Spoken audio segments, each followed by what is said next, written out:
हरे कृष्ण। तो आज हम देखेंगे 18वां अध्याय, अध्याय 18 भगवद गीता का उपसंहार, संन्यास की सिद्धि।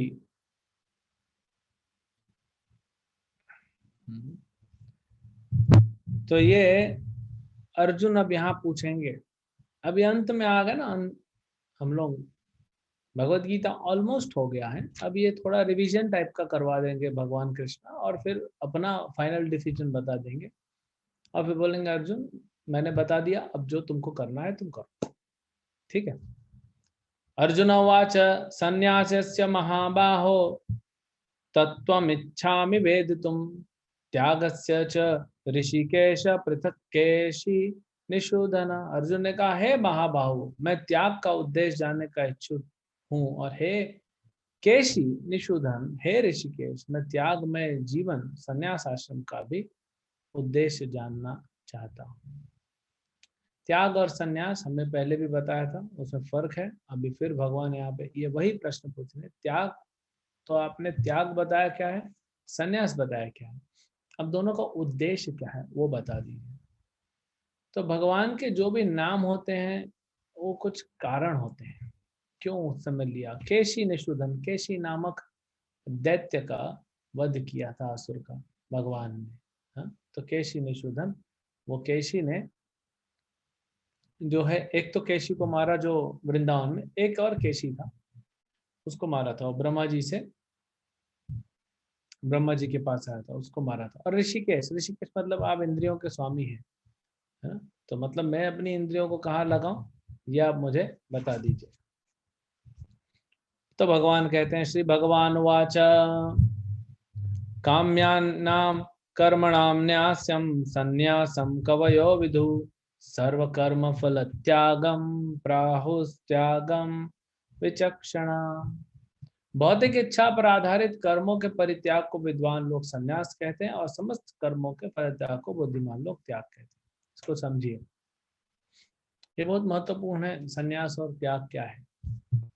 सन्यासी का परिभाषा नहीं जानते लोग, सोचते हैं लाल कपड़ा पहन लिया वो सन्यासी है, जो नहीं पहना वो सन्यासी नहीं है।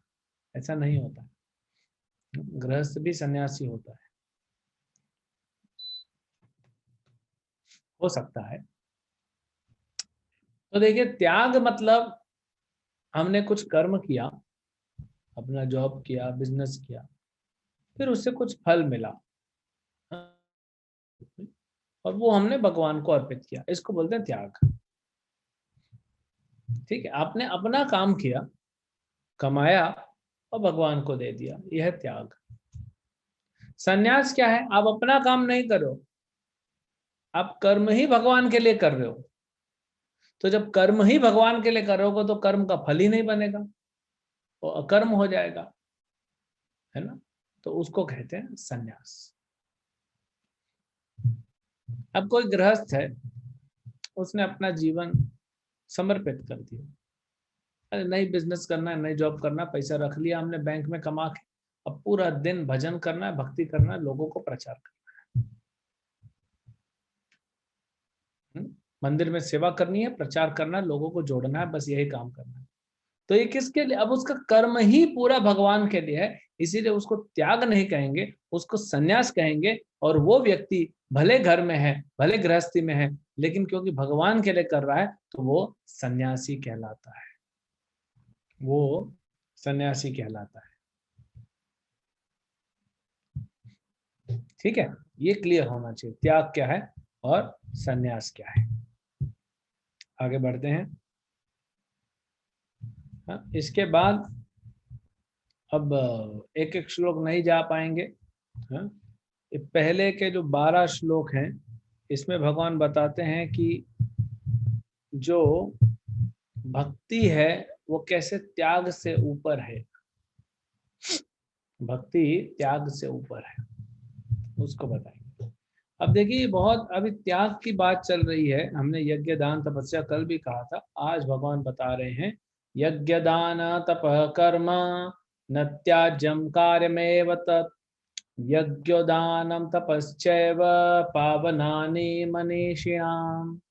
यज्ञ, दान तथा तपस्या के कर्मों का कभी परित्याग नहीं करना चाहिए, उन्हें अवश्य संपन्न करना चाहिए। निस्संदेह यज्ञ, दान और तपस्या महात्माओं को भी शुद्ध बनाते हैं। अब ये हमने बहुत बताया कल भी, पहले भी। तो यज्ञ क्या है? यज्ञ कौन बताएगा? थोड़ा चर्चा करते हैं। यज्ञ क्या है?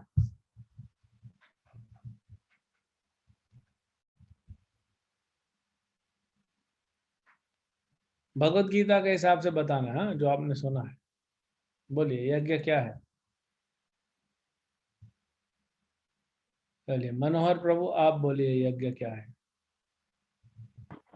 हरे कृष्ण प्रभु जी। प्रभु का नाम स्मरण, महामंत्र का जप।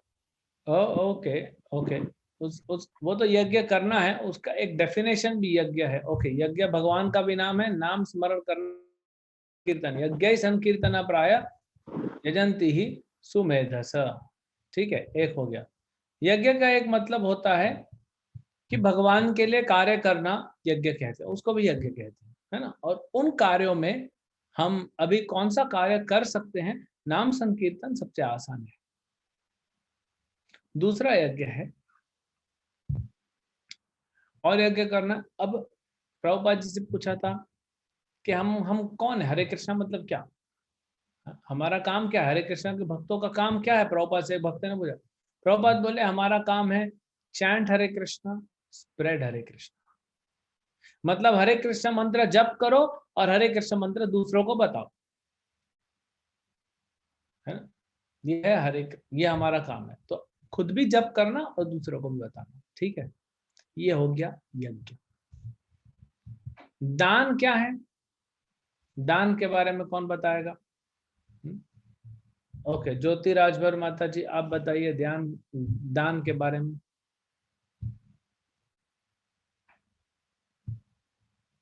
हरे कृष्णा गुरुजी। हरे कृष्ण। गुरुजी, ऐसे दान का अर्थ देखा जाए तो दान का अर्थ होता है कि ऐसी चीजें या फिर भगवान का नाम, जैसे आपने बताया कि हमें दान करना चाहिए, लोगों को बताना चाहिए। हाँ, थोड़ा और देखने का था। बना ले बात। ठीक है। तो दान का मतलब है बेसिकली हम दूसरों को कुछ दे रहे हैं उसके भले के। अब धन का दान, लोग दान का मतलब यही समझते हैं, लेकिन आप जाके जब दूसरों को प्रचार करते हैं, इसमें भगवान बताएंगे, जब दूसरों को आप प्रचार करते हैं वो भी दान है। ज्ञान का दान भी होता है, अन्न का दान होता है, गौ दान होता है, लेकिन ज्ञान का दान भी होता है।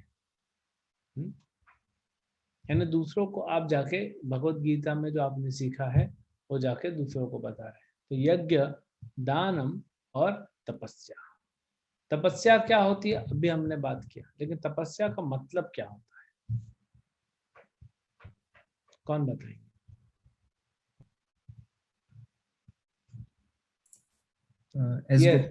आप अनम्यूट करके बता सकते हैं। हरे कृष्ण प्रभु जी। प्रणाम प्रभु जी। स्वेच्छा से अपने हिसाब से तपस्या करना, कष्टों को झेलना, वो तपस्या। ओके, तो स्वेच्छा से कष्ट उठाना वो तपस्या है।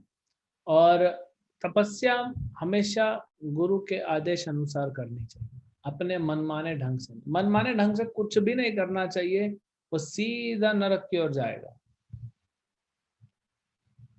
अभी हम कल से नरसिंह कथा प्रारंभ करने वाले हैं, बहुत सुंदर उसमें व्याख्या है यमराज जी का,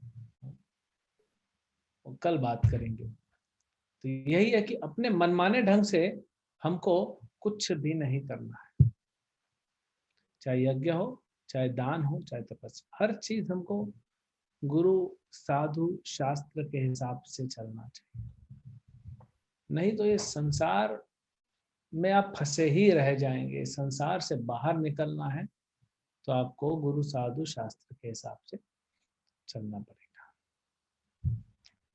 ठीक है, तो यज्ञ, दान और तपस्या, हमने कल दान के बारे में बात की, यज्ञ के बारे में बात की, तपस्या के बारे में बात की। तो भगवान बता रहे हैं कि उस कार्य को कोई भी नहीं छोड़ना चाहिए। आप सन्यासी क्यों न बन जाए, आप शुद्ध क्यों ना हो जाए फिर भी ये कार्य नहीं छोड़ना। तो यज्ञ मतलब संकीर्तन यज्ञ, दान मतलब ज्ञान का दान और भगवान की सेवा के लिए दान, और तपस्या का मतलब, ऐसे तो प्रभुपाद जी बोलते हैं कलयुग में मंगल आरती उठने की तपस्या कर लो, 4 बजे उठ जाओ, बहुत बड़ी तपस्या है। यही तपस्या कर लो, सवेरे उठ के भगवान के लिए मंगल आरती गा लो नहा धो के, और उसके बाद बैठ के जप करो 16 माला, यही तपस्या है। ये भी कर लिए तो बहुत है। ठीक है, उसके बाद भगवान बताते हैं निर्दिष्ट कर्तव्यों को कभी नहीं त्यागना चाहिए। यदि कोई मोहवश अपने नियत कर्मों का परित्याग कर देता है तो ऐसे त्याग को तामसिक कहते हैं। कभी नहीं हमको निर्दिष्ट कर्तव्य मतलब जो हमें बोला गया है, हमारे लिए शास्त्रों में बताया गया है, उसको कभी नहीं त्यागना चाहिए। उसको त्यागने से क्या होता है, उस त्याग को तमोगुणी त्याग, तामसिक माना जाता है। अब उसके बाद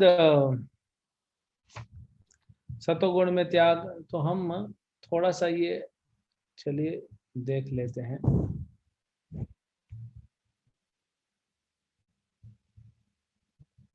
ओके, अध्याय 18 में रजोगुण तमोगुण फिर से आ गया, तो इसको थोड़ा सा हम समझेंगे।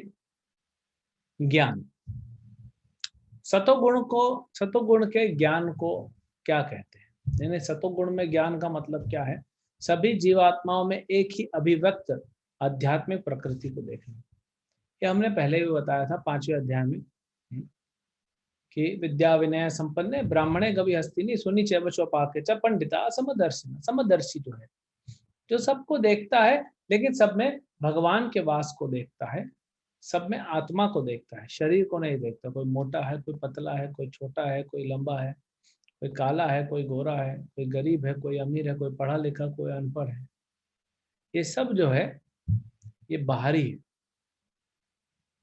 अंदर से वो क्या देखता है? आत्मा है, वो सबसे महत्वपूर्ण है। उसके बाद अनंत रूपों में विभक्त होने के बावजूद, मतलब सब अलग अलग रूप है लेकिन वो उस आत्मा और परमात्मा ये दो को देखता है।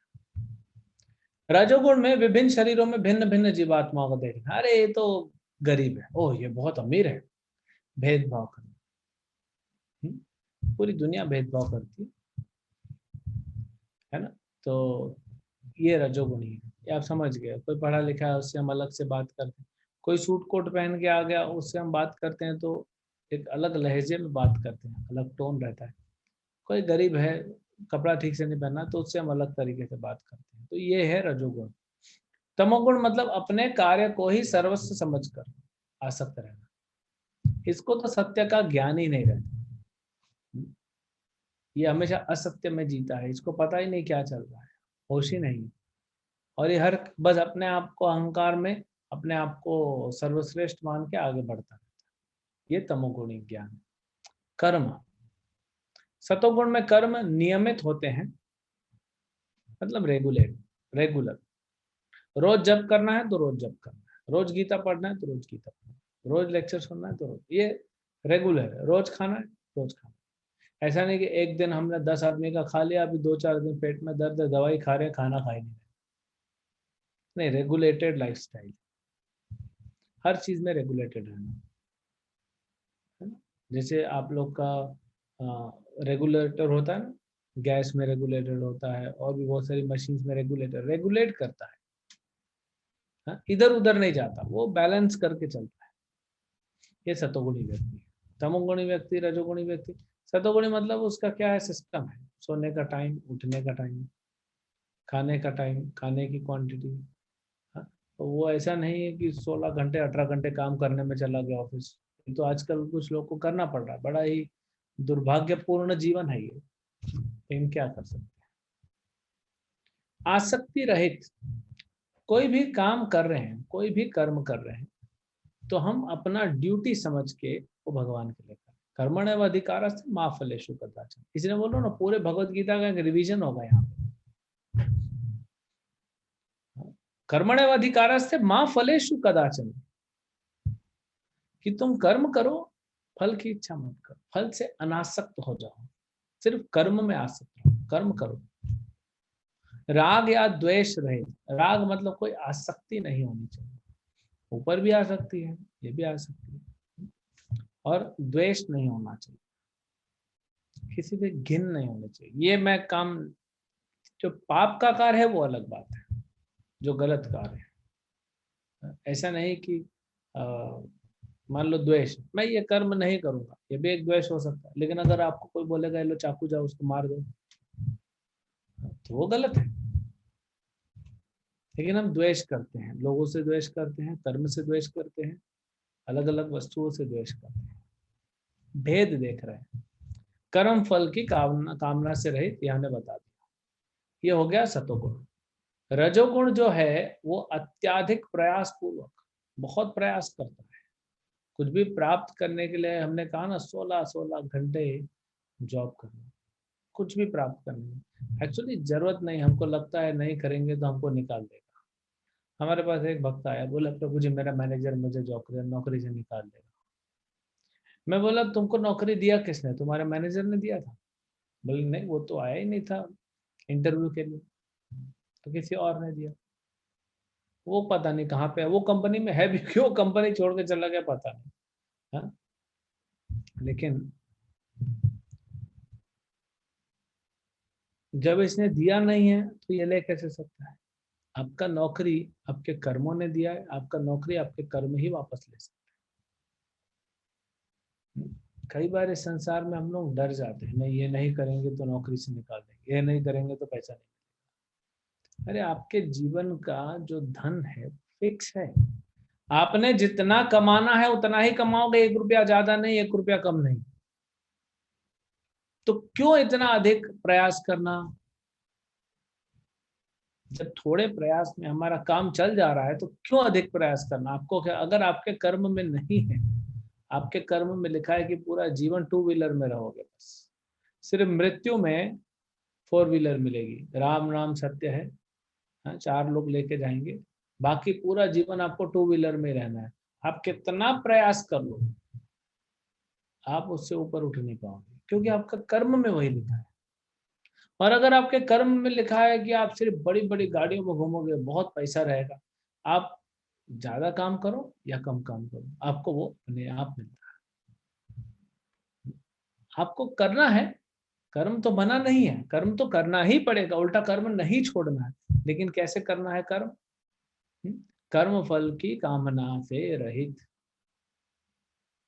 वो करना। रजोगुणी व्यक्ति हर कार्य अपने इंद्रियों को तृप्त करने के लिए करता है, और अहंकार से मैं करता हूं, ये अहंकार है उसके लिए कि मैं करता हूं, है ना। और तमोगुण में मोहवश कार्य करता है, उसको पता है, मोह मतलब उसको होश ही नहीं है क्या करना है क्या नहीं करना, बस कर रहा है, नशे की हालत में बस करे जा रहा है। शास्त्रीय आदेशों की अवहेलना करना।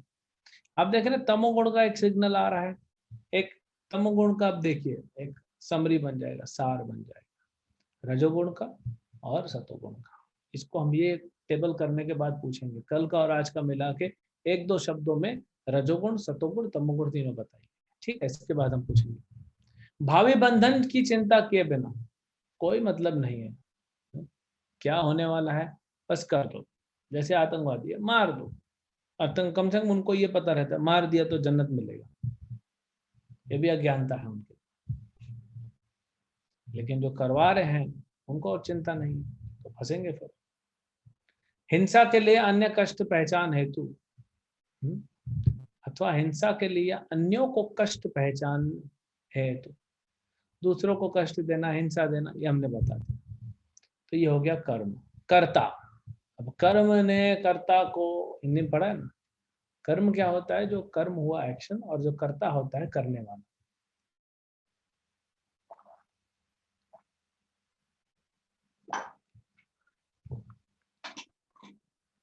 तो सतोगुण में कर्ता कैसा होता है?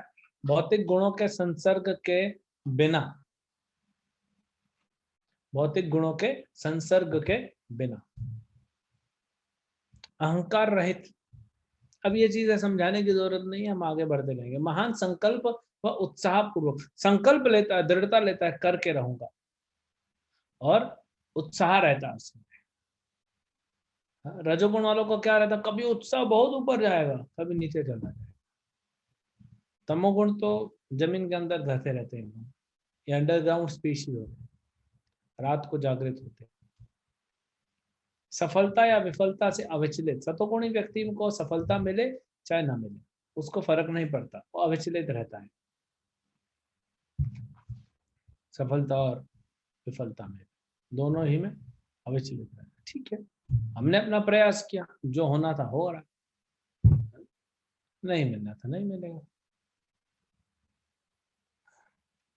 कर्म फलों के प्रति आसक्त, ये रजोगुण, कर्म फलों को भोगने की इच्छा, लोभी, ईर्ष्यालु और अपवित्र।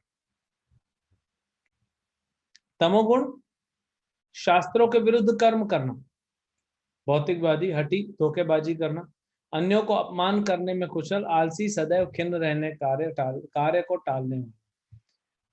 आज करे सो अब, वो क्या है, अब आज करे सो कल, कल करे सो परसों, ये सब तमोगुणी लोग हैं। एक बार एक कंपटीशन था, दुनिया के सबसे बड़े आलसी कौन है उसका खिताब दिया जाएगा, बुलाओ दुनिया भर के आलसी लोगों को।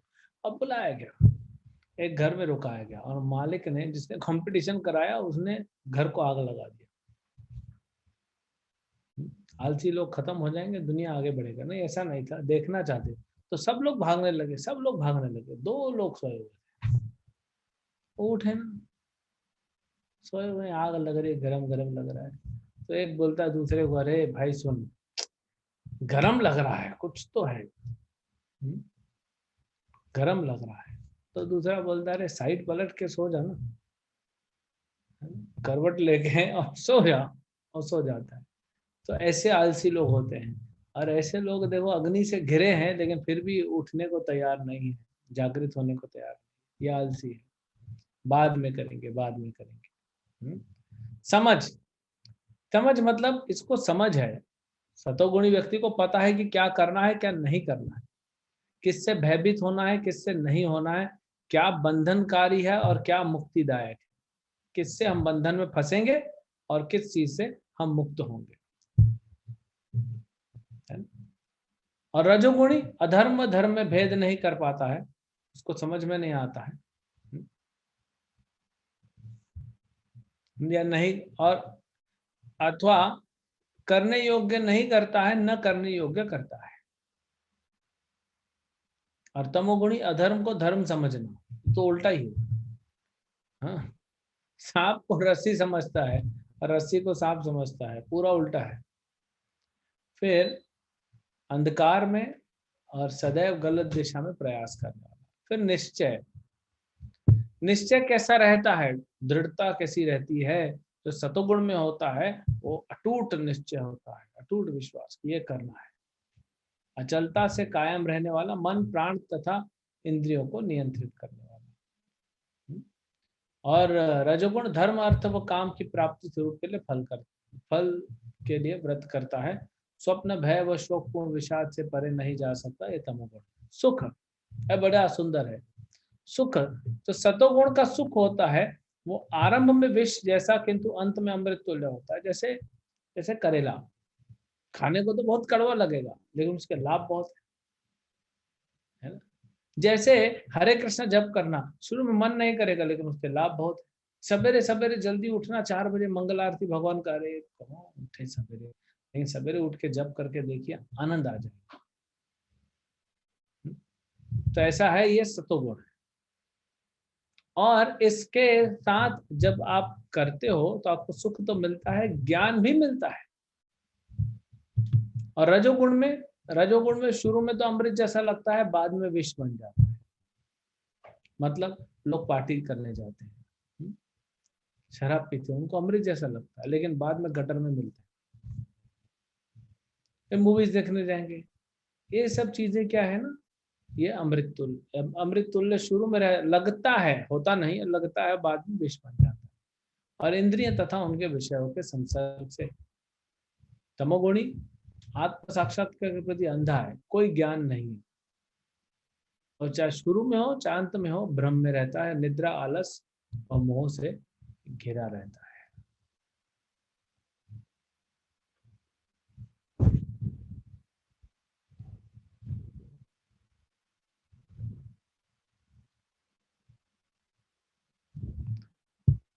तो अब बताइए सतोगुण, एक दो शब्दों में बताइए सतोगुण मतलब क्या,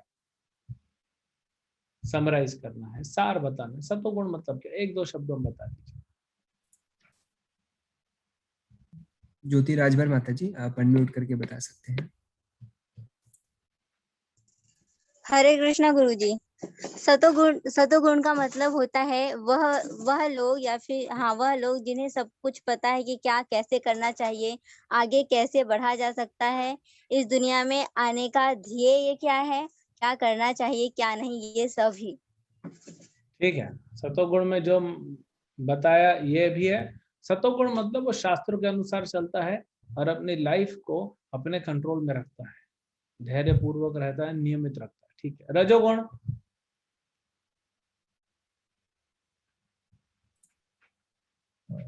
अंकित त्रिपाठी प्रभु जी, आप अनम्यूट करके बता सकते हैं। हरे कृष्ण प्रभु। इंद्र तृप्ति के लिए कार्य करना, शास्त्रों की वो बातें स्वीकारना जो कि उसके इंद्र तृप्ति की सहायता करे।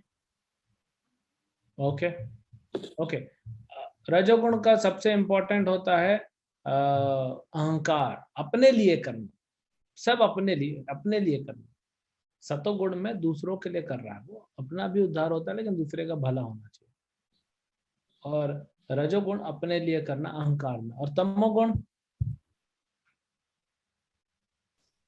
मेधा गुप्ता माता जी, आप अनम्यूट करके बता सकते हैं।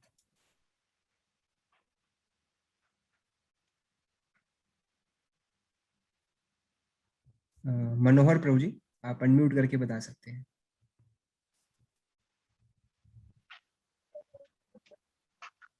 पागलपन, निद्रा, अंधकार जीवन। ओके ठीक है, तो शास्त्रों के पूरा विपरीत चलने वाला तमोगुणी व्यक्ति होता है। ठीक है, गुड। अब हम देखेंगे कि कोई भी कार्य जो होता है उसके 5 कर्ता होते हैं। कोई भी कार्य के लिए, है ना, यहाँ पे भगवान बताते हैं अधिष्ठानम तथा कर्ता करणम च पृथक विधम विविधाश्च पृथक चेष्टा, विविधाश्च पृथक चेष्टा दैवम चैवात्र पंचमम। कर्म का स्थान मतलब शरीर, कर्ता मतलब आत्मा, विभिन्न इंद्रियां हमारी इंद्रियां, अनेक प्रकार की चेष्टा मेहनत करना, और परमात्मा, ये 5 कर्म के कारण हैं। आप समझ गए, कोई भी कार्य होता है तो ये 5 कर्म के कार्य होते हैं। क्या क्या है? कर्म का स्थान मतलब आपका शरीर, फिर आप मतलब आत्मा, फिर इंद्रियां। अब आत्मा शरीर और इंद्रियों से चेष्टा करता है, लेकिन फिर भी ये कार्य नहीं पूरा होगा जब तक परमात्मा आपके साथ नहीं होंगे। तो परमात्मा आपके साथ हैं तो ऐसे काम हो गया, और परमात्मा आपके साथ नहीं है तो इसका समझते हैं ना, काम नहीं हुआ। तो कितना जरूरी है परमात्मा को साथ में लेके चलना, नहीं तो किसी भी चीज में सफलता नहीं मिलेगी। स्थान, यह स्थान, यह है कर्ता, यह है इंद्रियां, और यह है चेष्टा और परमात्मा।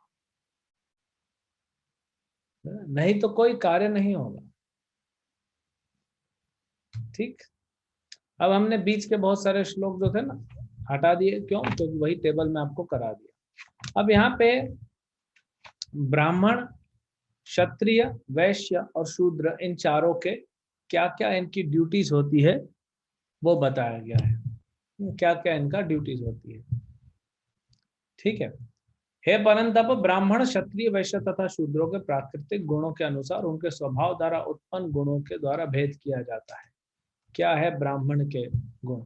शमो दमो तपश्चौचम शांतिरे शांतिरार्जवमेव च ज्ञानम विज्ञानमास्तिक्यम ब्रह्म कर्म स्वभावजम।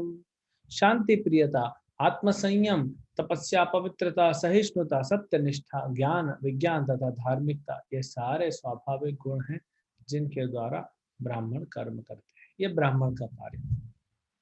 तो ब्राह्मण को पहचानना है तो इन गुणों में से 9 गुण ब्राह्मण के, इसके बाद 6 गुण क्षत्रियों के। शौर्यम तेजो धृतिर्दाक्ष्यम युद्धे चापि अपलायनम दानम ईश्वर भावश्च शास्त्रम कर्म स्वभावजम।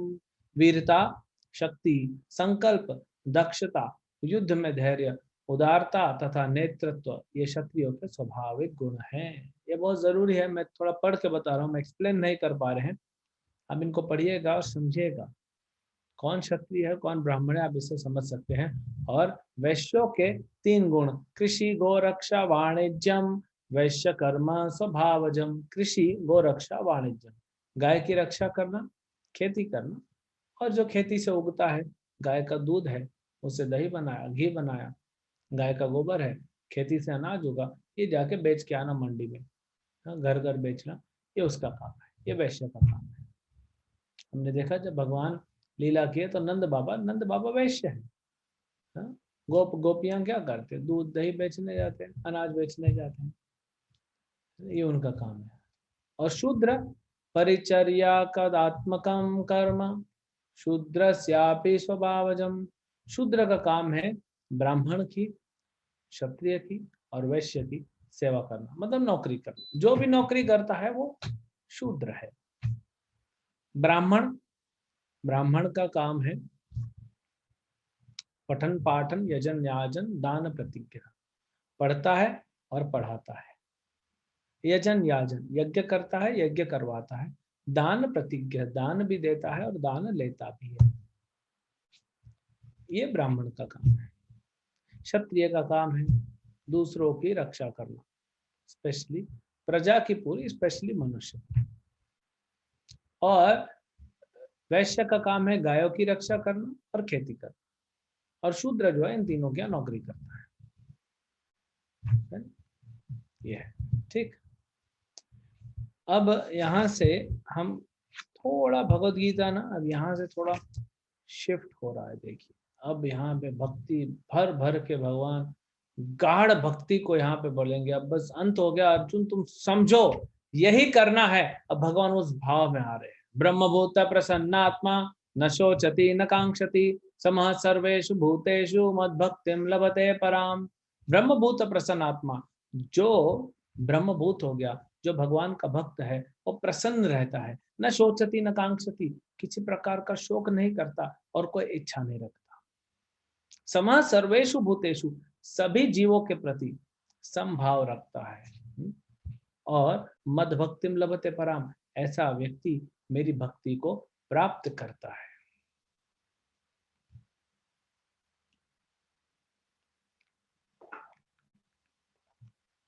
ऐसा व्यक्ति मेरी भक्ति को प्राप्त करता है।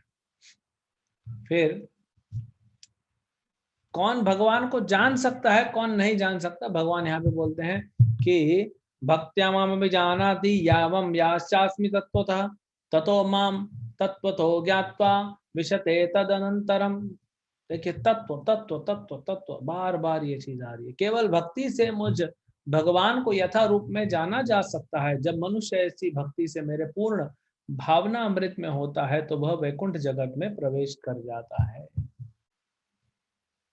तो अगर आपको संसार से मोक्ष चाहिए तो केवल भगवान की भक्ति, क्योंकि यही चीज फिर पहले बताया, जन्म कर्म च मे दिव्यम एवं यो वेति तत्वतः त्यक्त्वा देहम पुनर्जन्म नैति मामेति सो अर्जुन। चौथे अध्याय के 9वें श्लोक में भगवान बताते हैं, जो जानता है अर्जुन मेरे कर्म को, मेरे जन्म को, कि वो दिव्य है, वापस नहीं आता, तत्व से जानता है। कौन जान सकता है? भक्त्या माम अभिजानाति, सिर्फ भक्त ही मुझे जान सकता है, और किसी को तो नहीं। मूढ़ो अभी न जानाति, मूर्ख लोग नहीं जान सकते मुझे। जो भक्ति नहीं करेगा नहीं जान सकते मुझे, भगवान बोल रहे हैं। भगवान की मर्जी, आप कर लो जो करना। तो भगवान नहीं आपको अपना दर्शन देना चाहते, आप लड़ाई कर लो जाके जहां करना है। भगवान पूर्ण रूप से स्वतंत्र है। भगवान को कोई भी फोर्स नहीं कर सकता है। पूर्ण रूप से भगवान स्वतंत्र है ना। अभी सब बहुत अच्छे अच्छे, अभी ये देखिए कितना सुंदर, एक से एक अभी यहाँ पे श्लोक आएंगे। हाँ, सर्वकर्माणि अपि सदा कुर्वाणो मद व्यपाश्रय मत प्रसादात वाप्नोति शाश्वतम पदम अव्ययम। पदम अव्ययम, वो जो पदम अव्ययम मतलब जो अविनाशी धाम है, जिसका अव्यय नहीं होता कभी, वो शाश्वत धाम मत प्रसादात वाप्नोति, मेरे प्रसाद से, मेरी कृपा से मिल जाता है। मेरे शुद्ध भक्त मेरे संरक्षण में समस्त प्रकार के कार्यों में संलग्न रहकर भी मेरी कृपा से नित्य तथा अविनाशी धाम को प्राप्त कर। जो भगवान के भक्त भगवान की सेवा में लगे रहते हैं, अपना भी नहीं सोचते, बस लगे हुए हैं सेवा में, उनके ऊपर भगवान स्पेशल कृपा करते हैं। ये पॉइंट याद रखिएगा, आखिरी में फिर आएंगे। उनके ऊपर भगवान स्पेशल कृपा करते हैं और उनको मत प्रसादात वाप्नोति, अपनी कृपा करके शाश्वतम पदम अव्ययम, अपनी कृपा करके अपने वैकुंठ धाम लेके जाते हैं। जो भगवान के कार्य में लगा रहता है। फिर कहते हैं मच्चित्ता सर्व दुर्गाणि मत प्रसादात् तरिष्यति अथ चेत्त्वम् अहंकारं न शोष्यसि विनाक्षसि। यदि तुम मुझसे भावना भावित होगे तो मेरी कृपा से तुम बद्ध जीवन से के सारे अवरोधों को लांघ जाओगे। लेकिन यदि तुम मिथ्या अहंकारवश ऐसी चेतना में कर्म नहीं करोगे और मेरी बात नहीं सुनोगे तो तुम विनष्ट हो जाओगे। और कितना भगवान खोल के बोले, भगवान बोल रहे अर्जुन तुम मेरी सुनोगे तो तुम मुक्त हो जाओगे, वैकुंठ धाम निकल जाओगे। नहीं सुनोगे और अपने मनमाने ढंग से कार्य करोगे तो फिर विनष्ट हो जाओगे, तुम्हारा विनाश हो जाएगा। कोई बोलेगा भगवान धमकी दे रहे, डरा रहे, नहीं, भगवान बोल रहे भाई तुमको मैंने बता दिया, तुमको जो करना है मैं जा रहा हूं। ये तो सिस्टम है ना। अब अगर आप मान लीजिए, बहुत सारी चीजें होती हैं, जैसे आग में अपना हाथ डाल दिया, आपको बोला जा रहा है कि आग में हाथ मत डालिए जल जाएगा। अच्छा, तुम बड़ा हमको सिखा रहे हो, तुम बोलोगे तो जल जाएगा, नहीं बोलोगे तो नहीं जलेगा, देखता हूं मैं कैसे जलता है। हाथ डालो आग में, पता पड़ जाएगा जलता है कि नहीं जलता है। तो जो भगवान की सुनता है, भगवान के उपदेश अनुसार चलता है, उसका तो उद्धार हो जाता है। जो अपने मनमाने ढंग से करता है उसका विनाश हो जाता है ना। फिर भगवान बताते हैं ईश्वर सर्वभूतानां हृद्देशे अर्जुन तिष्ठति ब्राह्म्यां सर्वभूतानि यंत्र रूढ़ानि मायया। हे अर्जुन, परमेश्वर प्रत्येक जीव के हृदय में स्थित है और भौतिक शक्ति से निर्मित यंत्र सवार की भांति बैठे समस्त जीवों को अपनी माया से घुमा रहे हैं। तो जीव कैसा है? भगवान तो सभी के हृदय में बैठे हैं। यंत्र रूढ़ानी माया है, ये शरीर क्या है? यंत्र है, ये तो मशीन जैसा है। जीव लगा पड़ा है इसमें भोग करने में, लेकिन भगवान जो है वो उसमें बैठे हुए हैं। अब इतना बताने के बाद भी देखिए क्या बता रहे हैं। अभी तक कितना गुह्यतर गुह्यतमम, इतना सीक्रेट बताने के बाद भी यहाँ पे क्या बता रहे हैं? इस प्रकार मैंने तुम्हें गुह्यतर ज्ञान बतला दिया, इस पर पूरी तरह से मनन करो। यथा इच्छसि तथा कुरु, अब जो चाहे तुम करो, खत्म की। भगवान ने बोल दिया, मैंने तुमको बता दिया, अब तुमको जो करना है करो। मैं कोई जबरदस्ती नहीं करता हूँ किसी के साथ, मैं सिर्फ ज्ञान देता हूँ। भगवान बोल रहे हैं मैं जबरदस्ती कभी नहीं करता किसी के साथ। लेकिन भगवान का हृदय में इतनी करुणा है हमारे लिए, इतनी करुणा है कि यहाँ पे रुक नहीं रहे हैं। देखिए अगले श्लोक में क्या बोलते हैं, चूंकि तुम मेरे अत्यंत प्रिय मित्र होते हैं, मैं तुम्हें अपना परम आदेश जो सर्वाधिक गुह्य ज्ञान है बता रहा हूँ, इसे अपने हित के लिए सुनो। अभी तो पूरा बता दिए, बोल दिया अर्जुन जो करना है करो, लेकिन फिर भी नहीं, एक स्टेप और जाता हूँ, एक स्टेप और आगे जाते हैं। अभी तक जो बताया और अधिक बताता हूँ। और अब ये भगवत गीता का सार। ये वाला श्लोक आपको याद होगा कहाँ पे है। मन मना भव मद्भक्तो मद्याजी माम नमस्कुरु मामे वैश्यसि सत्यम ते प्रति जाने प्रियोसि में। ये वाला जो श्लोक है, मन मना भव मद भक्तो मद्याजी माम नमस्कुरु, ये 90वें अध्याय के 34 नंबर। हमने बोला पूरे भगवत गीता के बीच में भगवान ने श्लोक को रखा, वही श्लोक वापस रिपीट कर रहे हैं। परम गुह्य ज्ञान है ये। और इसके बाद एक और श्लोक है, मन मना भव मद भक्तो, अपना मन मुझ में लगाओ अर्जुन, मेरे भक्त बनो, मद्याजी मेरी पूजा करो, माम नमस्कुरु मुझे नमस्कार करो। इस प्रकार निश्चित रूप से तुम मेरे पास आओगे, मैं तुम्हें वचन देता हूँ, क्योंकि प्रति जाने प्रियोसी में, क्योंकि तुम मेरे परम मित्र हो। सोचिए कितना भगवान का हृदय में हमारे लिए करुणा भरी पड़ी है, जो भगवान ने बता रहे हैं। और ये श्लोक है, सर्वधर्मान परित्यज्य मामेकं शरणं व्रज अहं त्वं सर्व पापेभ्यो मोक्षयिष्यामि मा शुचः। सर्वधर्मान, सारे धर्मों का परित्याग करो और मेरी शरण में आ जाओ। माम एकम, सिर्फ मेरी शरण, इधर उधर नहीं। ऐसा नहीं कि थोड़ा मेरा थोड़ा उधर। माम एकम, सिर्फ मेरी शरण में आओ।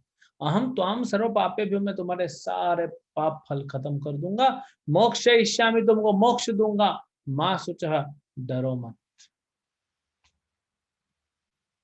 अब सर्व धर्मान परित्यज्य, सारे धर्मों का परित्याग करने का मतलब क्या है? सभी धर्मों का परित्याग मतलब क्या होता है? क्या मैं हिंदू नहीं हूँ, मुसलमान नहीं हूँ, मैं क्रिश्चियन नहीं हूँ? ये तो धर्म भी नहीं है, ये तो मनुष्य ने बनाया, इसको धर्म नहीं कहते।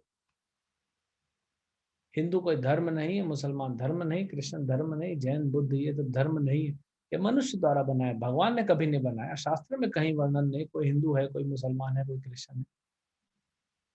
ये तो हमने बना दिया, कैटेगरीज है ये, धर्म नहीं। धर्म क्या होता है? धर्म होता है जो हम शास्त्र अनुसार करते हैं। भगवान बोलते हैं वो भी छोड़ दो।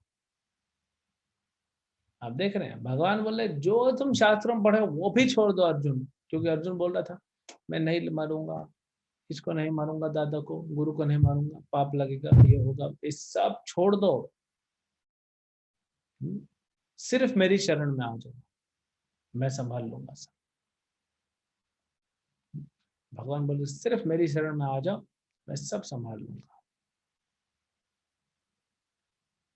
कितना महत्वपूर्ण है ये। तो सर्वधर्मान मतलब कुछ और करने की हमको जरूरत नहीं है, हमको कुछ और करने की जरूरत नहीं, सिर्फ भगवान की भक्ति करनी है हमको। भगवान की शरण लेना मतलब क्या? भगवान की भक्ति करना, और कुछ करना नहीं है। भगवान की भक्ति मतलब क्या होता है? जप करना, हरे कृष्ण महामंत्र का जप करना, भगवान को भोग लगा खाना, गीता भागवतम पढ़ना, गीता भागवतम के लेक्चर सुनना, भक्तों का संग लेना, यही तो भक्ति है। और क्योंकि अभी आपको थोड़ा घर चलाना है तो ठीक है, थोड़ा जॉब कर लिए, थोड़ा बिजनेस कर लिए, थोड़ा किसी को पढ़ाई करना है, ठीक है, थोड़ी देर पढ़ाई भी कर लिए। कोई भी व्यक्ति 24 घंटा बिजी नहीं रह सकता। हमें कुछ लोग कहते हैं प्रभु जी टाइम नहीं मिलता। हमने एक शॉर्ट वीडियो बनाया था, फिर अगर टाइम नहीं है आपके पास अपना उद्धार करने का टाइम नहीं है, इस नरक में सड़ रहे हो, यहाँ से निकलने का टाइम नहीं है, तो फिर जी क्यों रहे हो, मर क्यों नहीं जाते? अगर अपना भला करने का आपके पास टाइम नहीं है, हम नहीं बोल रहे 24 घंटा, हम बोल रहे 4 घंटा तो कीजिए, 2 घंटा हरे कृष्ण मंत्र जप कीजिए, 1 घंटा लेक्चर सुनिए और 1 घंटा भगवत गीता पढ़िए। 24 घंटे में 4 घंटा कोई भी कर सकता है। हाँ, अंबानी को बोलेंगे, बिल गेट्स को बोलेंगे, वो भी कर लेंगे, इतना टाइम निकालना। क्या फायदा है इतना कमा के भी? कोई फायदा है? अगले जन्म में फिर नरक में आओगे यहीं पे। तो इसीलिए हमको क्या करना चाहिए? भक्ति में टाइम देना चाहिए, और बाकी सब कर्म अनुसार चलो। और फिर भी आपको ये नहीं बोल रहे हैं ना कि हम आप मत स्कूल जाइए, मत कॉलेज जाइए, मत जॉब पे जाइए, बिजनेस मत कीजिए, ये तो नहीं बोल रहे ना, घर का काम मत कीजिए। इसके लिए तो आपको रोका नहीं जा रहा है। लेकिन भक्ति करना आवश्यक है। जैसे आप शरीर के लिए कर रहे हैं, अपने कपड़ों को साफ करते हैं, अपने आप को नहलाते हैं, खाना खिलाते हैं, पोषण करते हैं, आंख में जलन होती है तो गुलाब जल डालते हैं, आंख से दिखता कम है तो चश्मा लगा देते हैं, नाक में जुकाम हो जाता है दवाई ले लेते हैं, बुखार है दवाई ले लेते हैं। सब शरीर के लिए। आत्मा के लिए क्या? हमने पिछले हजारों जन्मों से आत्मा को कुछ नहीं दिया है, इसीलिए तो पीड़ा हो रही है। हमने खुद कुछ लिया नहीं है, सिर्फ बांट रहे हैं। वो अच्छा भाव नहीं है। तो इसीलिए हमको क्या करना है? स्वयं भक्ति करना। 2 घंटा में 16 माला हो जाएगा। 1 घंटा पढ़िए, 1 घंटा लेक्चर सुनिए, भगवान को भोग लगाइए, प्रसाद पाइए, बस। बाकी करो ना आप काम। और मैं बता रहा हूं आपके लिए भी कि अगर आप भक्ति करते हैं तो बाकी काम भी अपने आप सरल हो जाता है। कैसे सरल होगा? भगवान बुद्धि देते हैं ना। भगवान बोलते हैं जो इसको, इसलिए तो बुद्धि योग भी कहा गया ना। भक्ति योग को दूसरे अध्याय में क्या बोला? बुद्धि योग। भगवान बोलते हैं सततम चिंतयन्तो माम ये जना परिभाषते नित्य अभियुक्ता नाम योगक्षेम महाम्यम। जो कम होगा वो मैं ला के दूंगा, जो है उसकी रक्षा करूंगा। तेषाम सततयुक्ता नाम भजतम प्रीति पूर्वकम ददामि बुद्धि योगम तम ये नवाम उपैन्ति थे। मैं तुमको बुद्धि दूंगा, भक्ति दूंगा। तो हम 24 घंटा भजन नहीं कर सकते, कम से कम 4 घंटे से चालू तो करें। इतना तो कर सकते हैं कि नहीं कर सकते? अगर नहीं कर सकते तो फिर जी किसके लिए रहे हो आप? बताओ, जीने का क्या है फिर? उद्देश्य क्या है? कुत्ता बिल्ली भी आपके घर के बाहर जाके देखोगे, वो भी जी रहे हैं। उसको जीना कहते? वो कोई जीना है? कुत्ता सोया है कार के नीचे, कोई बाजू से निकल जाता है तो उठ जाता है। बिल्ली सोई है बेखबर होके तमोगुण में, उसको कोई होश ही नहीं, कोई उठा रहा है नहीं उठा रहा है, बाजू में बम गिर रहा है, उसको कोई फर्क ही नहीं पड़ रहा है। तमोगुण रजोगुण तो मनुष्य नहीं बना है इसके लिए ना। मनुष्य इसके लिए नहीं है। अपना उद्धार नहीं कर सके, संसार में भटकते आ रहे करोड़ों करोड़ों जन्मों से, और कितने करोड़ों जन्म भटकते रहोगे। दुख को थके नहीं हो क्या? दुख ले लेके इतना दुख संसार मिल रहा है, थके नहीं हो उसे? मजा आ रहा है। कोरोना आ गया, बहुत मजा आ रहा है। तूफान आ गया, बहुत मजा आ रहा है। अभी बारिश का मौसम आएगा, कहीं बाढ़ आएगी, कहीं अकाल होगा, अब मैं कितना मजा आ रहा है। महंगाई बढ़ती जा रही है, कोई बताए हमको 100 रुपए लीटर पेट्रोल हो गया। अब तो लगता है लोग ऐसा करेंगे कि 100 रुपए 1 लीटर पानी खुद पी लेंगे पेट्रोल और पैदल चलेंगे जल्दी जल्दी। अब गाड़ी खरीदे 1 लाख रुपए की, हाँ, कि पेट्रोल डालेंगे, क्योंकि गाड़ी खरीदेंगे तो पेट्रोल का पैसा नहीं, पेट्रोल का पैसा रखे गाड़ी नहीं खरीद सकते, तो खुद ही पेट्रोल पी के चलेंगे और क्या पैदल।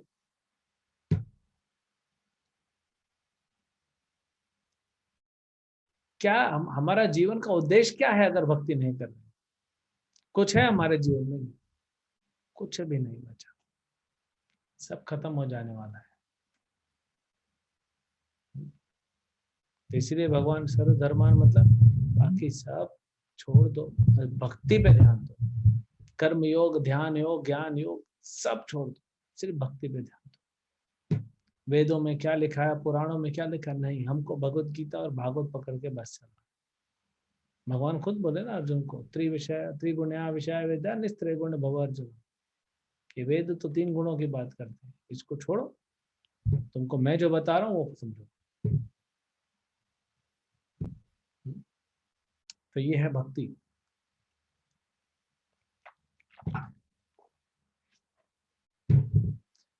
और भक्ति से ही हमारा उद्धार होगा, और कोई रास्ता नहीं है। भगवान भक्तिया माम भी जाना थे, भक्ति करने वालों का उद्धार होता है। कहीं और भगवान ने बोला कर्म योग करने वाला का उद्धार होगा, ज्ञान योग वाले का, ध्यान योग किसी का उद्धार करने की बात की भगवान ने? भक्ति।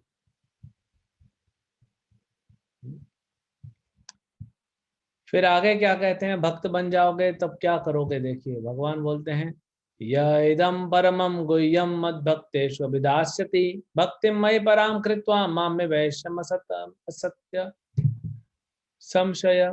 भगवान बोलते हैं जो व्यक्ति भक्तों को यह परम रहस्य बताता है वह शुद्ध भक्ति को प्राप्त करेगा और अंत में वह मेरे पास आएगा। मतलब हम तो भक्त बन गए, लेकिन इसका प्रचार करना है। जो व्यक्ति भक्तों को भगवत गीता का प्रचार करता है, मतलब जो संसार में भगवत गीता का प्रचार करता है, वह शुद्ध भक्ति को प्राप्त करेगा और अंत में, जीवन के अंत में, वो मेरे पास आएगा, भगवान कह रहे हैं। यानी मोक्ष प्राप्त करने का सबसे सरल तरीका क्या है? भगवत गीता का प्रचार करो। लेकिन ऐसा तो हो नहीं सकता कि आप नहीं पढ़ो और दूसरे को प्रचार करो, नहीं, आपको भी पढ़ना पड़ेगा। इसीलिए तो आपको बोला 4 घंटा दीजिए, पहले अच्छे से खा लीजिए, कसरत कर लीजिए, फिर ना जाके दूसरे को बचा पाएंगे। तो भगवान देखिए अगले श्लोक में क्या कहते हैं। इस संसार में उसकी अपेक्षा, जो भगवत गीता का प्रचार करता है, उसकी अपेक्षा कोई अन्य सेवक ना तो मुझे अधिक प्रिय है और न कभी होगा। सबसे अधिक प्रिय कौन है? जो भगवत गीता का प्रचार करता है, उससे अधिक न कोई प्रिय था न होगा। तो आप लोग भगवान का प्रिय बनना चाहते हैं तो भगवत गीता का प्रचार कीजिए। क्यों हम इतनी मेहनत कर? लॉकडाउन है, हम भी मंदिर बैठे आराम से हरे कृष्णा जप करो, थोड़ा अपना पढ़ाई करो, सो जाओ टाइम। क्यों लगे हमारे भक्त लोग? क्यों आपको बार बार फोन आता है? क्योंकि सब भगवान को प्रिय बनना चाहते हैं और आपका उद्धार चाहते हैं। इसलिए तो हमारा एक प्रोग्राम खत्म हो रहा है, अभी इंग्लिश में चल रहा है, हिंदी में चल रहा है। अभी ये खत्म हुआ नहीं कि हमने 21 तारीख को फिर दूसरा लॉन्च कर दिया, हिंदी का सवेरे, हिंदी का शाम को, और फिर एक इंग्लिश को।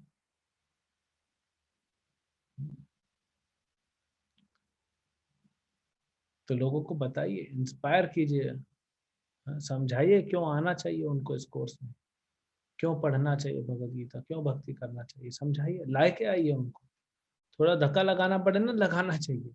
ऐसा नहीं कि धक्का, कुछ नहीं बोलना चाहिए, थोड़ा धक्का लगाना चाहिए। कलयुग है ना, बच्चा पढ़ेगा नहीं तो माँ बाप छोड़ नहीं देते ना, माँ बाप धक्का लगाते हैं। तो ऐसे ही फिर भगवान कहते हैं, और मैं घोषित करता हूं कि जो हमारे इस पवित्र संवाद का अध्ययन करता है, ये भगवत गीता का जो अध्ययन करता है, वह अपनी बुद्धि से मेरी पूजा करता है। तो भगवत गीता का अध्ययन देखिए, भगवत गीता का अध्ययन करना ही भगवान की पूजा करना है। आप समझ रहे हैं? आप भगवत गीता का अध्ययन कीजिए। इसीलिए तो बार बार पहले दिन से आप मेरे मुख से यही सुन रहे हो, जब करो भगवत गीता पढ़ो, क्योंकि भगवत गीता का अध्ययन करना ही भगवान का पूजा करना है।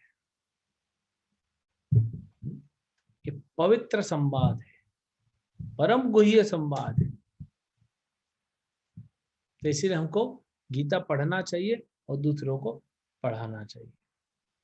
हमारे बहुत सारे भक्त हैं जो नए नए जुड़े हैं, आप में से इसमें बहुत सारे भक्त हैं जिनको हम नहीं लेके आए, दूसरे लेके आए, जो पिछले बार कोर्स में थे। हमने पहला कोर्स किया, कम लोग आए, वो ऑनलाइन किया था ऐसे यूट्यूब पे। दूसरा हमने कोर्स किया, है ना, 150 लोग रोज आते थे। अभी कोर्स किया, अभी 300 350 हिंदी में आने लगे, 450 भी आए थे। अगर आप अभी 250 भक्त हैं, आप जाके अगर ज्यादा नहीं 4-5 को लाएंगे तो हम कितने लोग को भगवत गीता का प्रचार कर सकते हैं? सोचिए, बहुत लोग को भगवत। और क्यों प्रचार करना है? ठीक है, हम तो भगवान के प्रिय होंगे, लेकिन देखिए ना, नरक जैसा हालत बना के रखा है दुनिया का। प्रचार नहीं करने से लोग पाप कर रहे हैं, और पाप के कारण ये सब हो रहा है। अभी ये मुंबई में जो तूफान आया, महाराष्ट्र में समंदर किनारे आया, गुजरात में गया, हाहाकार मचा दिया। तो बॉम्बे हाई करके है, समुंदर बीच से, समुंदर किनारे से 70 किलोमीटर 70 मील अंदर समुंदर की तरफ, उसमें पेट्रोलियम निकलता है वहां से, ONGC कुछ प्राइवेट कंपनी। वहां पे दो जगह पे लोग काम कर रहे थे। जब पता है तूफान आता है तो बंद कर देते हैं काम, लेकिन इस लोग इस बार बंद नहीं किया। तो 410 लोग फंस गए, उसमें से लगभग 260-270 लोगों को तो बचा लिया। अभी भी 130 लोग बह गए हैं, पानी में मिल नहीं रहे। अब समुद्र में जो 70 किलोमीटर 70 मील दूर है किनारे से, वो समंदर कितना गहरा होगा, जहाँ पेट्रोलियम निकाले वो डूब गए, उठेगा? इतना आसान है?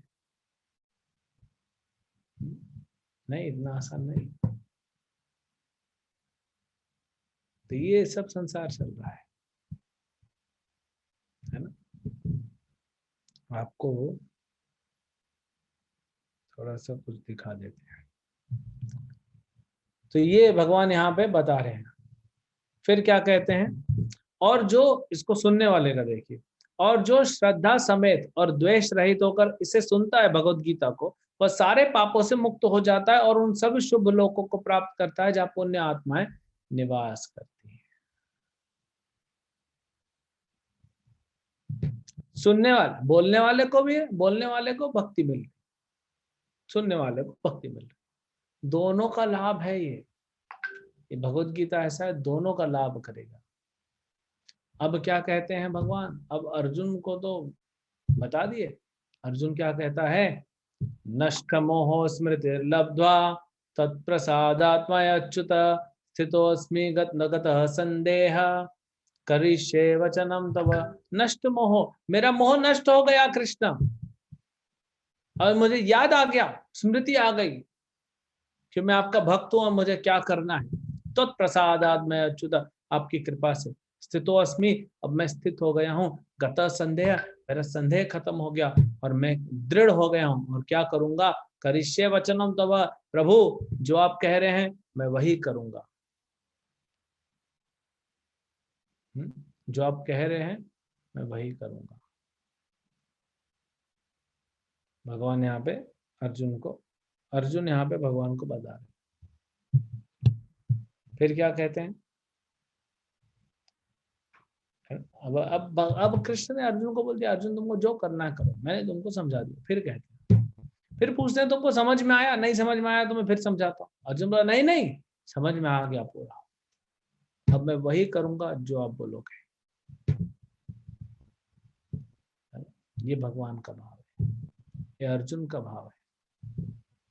भगवान ज्ञान देके विरक्त हो गए और अर्जुन जो सिंसियर था उसने वचन को लेके पालन किया और अर्जुन का भला हुआ। जो लोग मरे उनका भी उद्धार हुआ।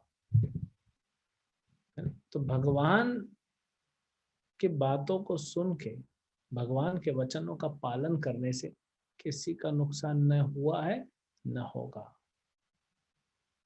भगवान के संपर्क में सब शुभ ही शुभ होता है।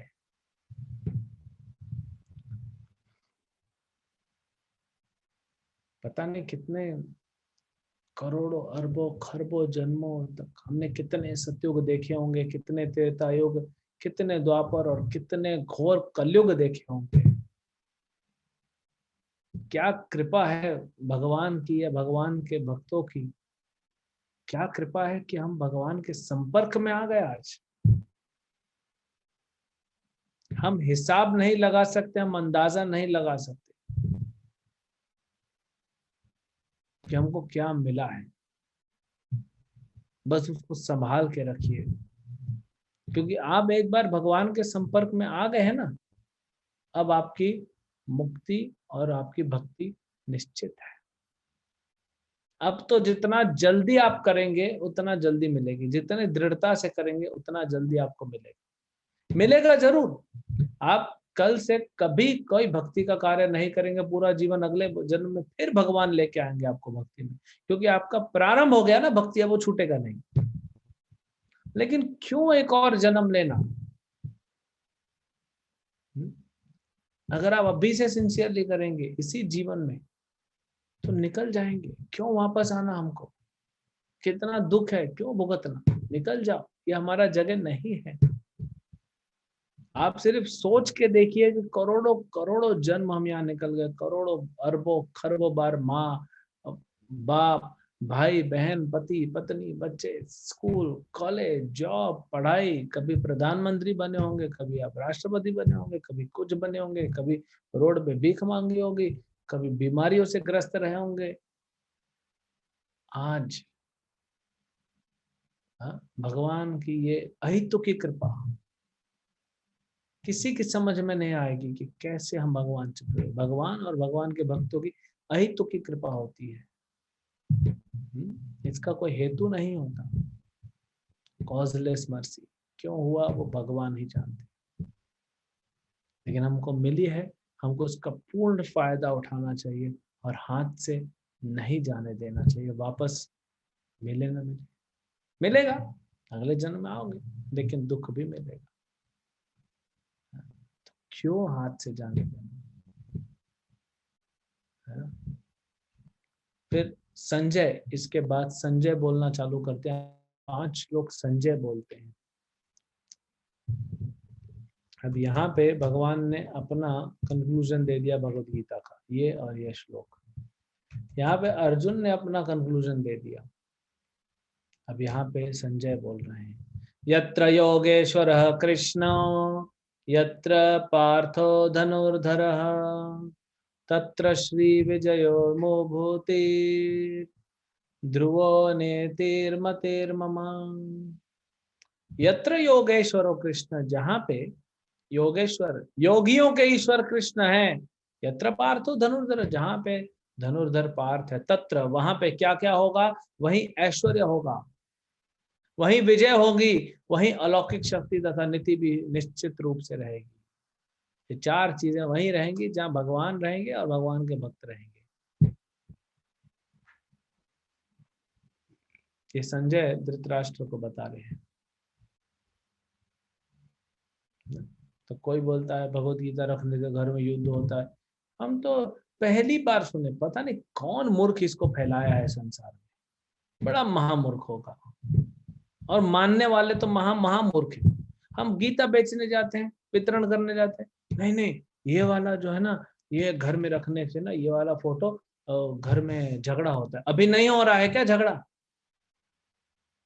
हाँ, मुसलमान लोग गीता नहीं रखते तो उनके घर में झगड़ा नहीं। इजराइल में, फलस्तीन में, पैलेस्टाइन में क्या चल रहा है, ये झगड़ा नहीं। क्रिश्चियन लोग बहुत कम लोग गीता रखते हैं, बाकी लोग उनके में झगड़ा नहीं होता। चीनी लोगों में झगड़ा नहीं होता। जिन हिंदुओं के घर में भगवत गीता नहीं है उनका झगड़ा नहीं होता, बड़े प्रेम मोहब्बत से रहते हैं। यहाँ भगवान के भक्त बोल रहे हैं, गीता में बोला भगवान और भगवान के भक्त का फोटो आपके घर में आ रहा है, झगड़ा होगा? कैसा मूर्खता है। लोग बोलते हैं भगवत ये महाभारत हो जाएगा घर में, और अभी क्या चल रहा है? अरे महाभारत अच्छा है, क्योंकि ये झगड़े से ही भगवान ने धर्म के कांटे से अधर्म को निकाला था। आपके पैर में कांटा चुभ जाता है ना कभी कभी, तो दूसरे कांटे से ही निकालना पड़ता है। तो हमारे हृदय में जो अधर्म है उसको निकालने के लिए धर्म रूपी तलवार जलानी पड़ेगी, तब हमारा उद्धार होगा।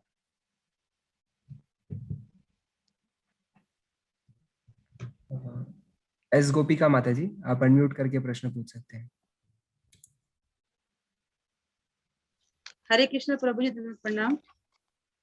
हरे प्रभु जी, जैसे हम भगवान को अपने कर्मों को अर्पित करते हैं और अपने कर्म के फल को अर्पित करते हैं, इन दोनों में क्या डिफरेंस?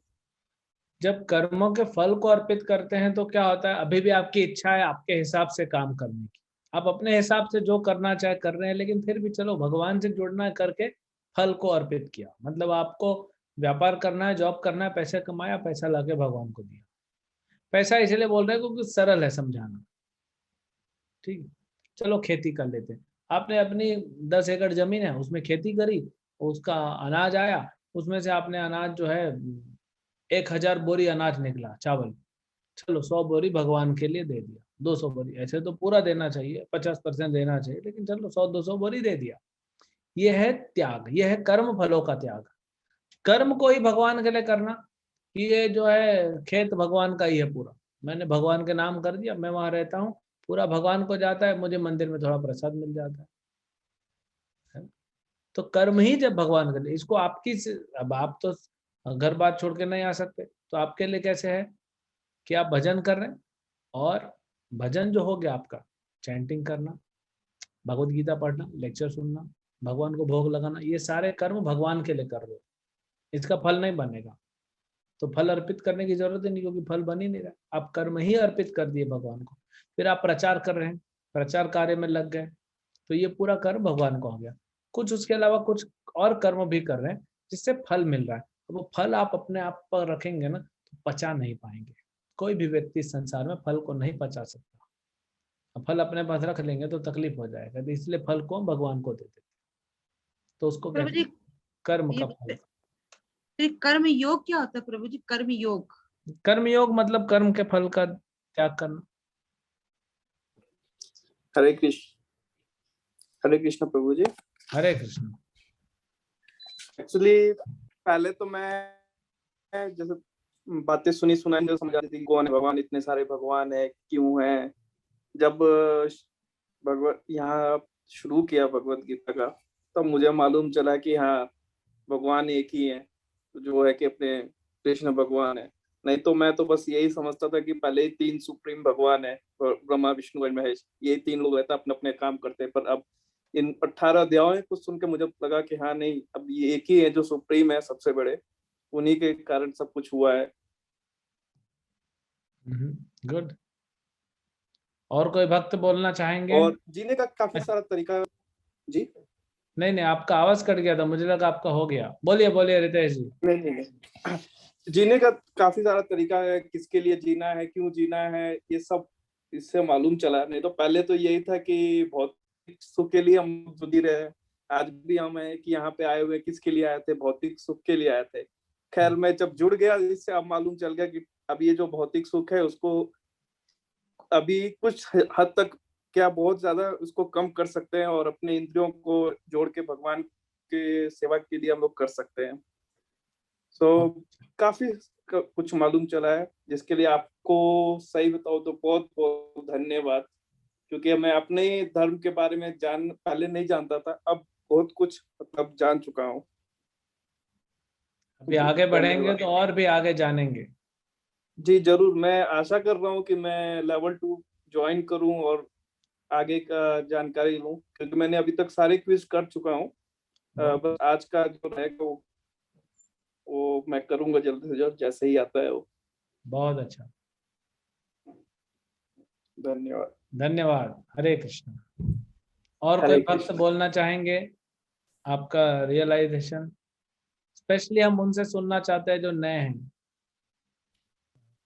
गोविंद जी, आप अनम्यूट करके बता सकते हैं। हरे कृष्ण प्रभु जी। हरे कृष्ण।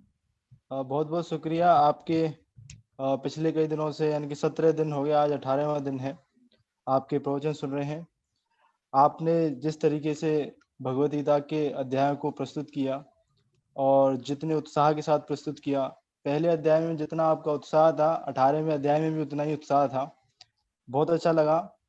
और ये आपका काबिलिय तारीफ है कि आप इतने उत्साह के साथ ये भगवान के दिव्य पैगाम को, संदेश को सभी को दे रहे हैं, और बड़े उत्साह के साथ दे रहे हैं। और विशेषकर जो आप ये संदेश दे रहे हैं, जो हमने 18 दिन से प्रवचन सुन रहे हैं, आपका बहुत कुछ सीखने को मिला।